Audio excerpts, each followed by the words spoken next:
The story starts in a place you've been stuck in 1,000 times, when your brain just won't turn off, even at night, even when you're exhausted. Leloo was about to turn off the bedroom light. Hand went up and suddenly froze.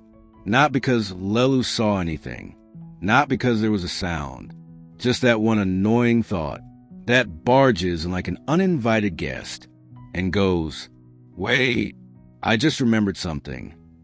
Leloo stayed there for a few seconds, hand still in the air, wanted to turn off the light and go to sleep, but Leloo's brain jumped to something totally random. A comment from the morning, a decision from last week, some blurry picture of the future.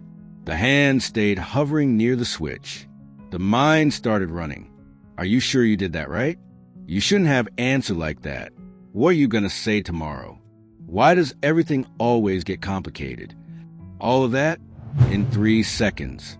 And Leloo was still stuck in that ridiculous pose. Leloo actually laughed. Look at me, a whole human being, unable to turn off a light, because my brain decided now is the perfect time to analyze my entire life, right? Then Leloo muttered, "Oh, come on, not now.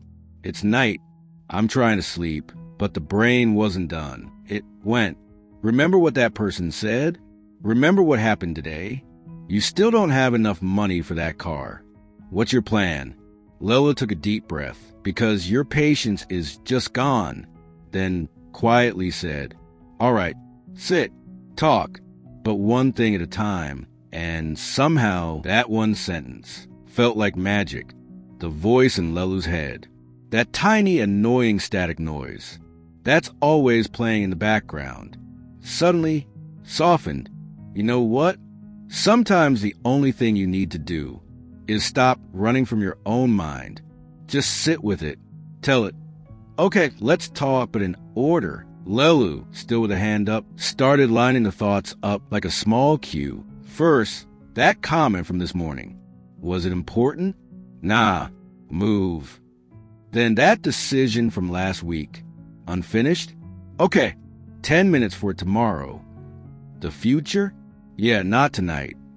Slowly, Leloo felt the mind stop sprinting, start walking, calmer, manageable, like taking a hyperactive kid out of the middle of the room, sitting them on a chair, and saying, "Tell me what you want. Just stop screaming." Finally, Leloo hit the light switch. Darkness. But this time, not because the thoughts were gone. They weren't. It was because Leloo had finally learned to guide them instead of chasing them. Overthinking isn't the enemy. It only turns wild when you leave it alone. But when you sit with it, look at each thought one by one, you realize most of those monsters in your head were just small shadows. Leloo lay down on the bed, a tiny smile, and whispered, "All right, uninvited guest, if you want to come back, at least knock first. Don't fight the thought. Don't force yourself to not think. Don't suppress it. Just notice it. Acknowledge it for a few seconds. Then gently set it aside. No war, no analysis. Why? Because anything you suppress comes back stronger.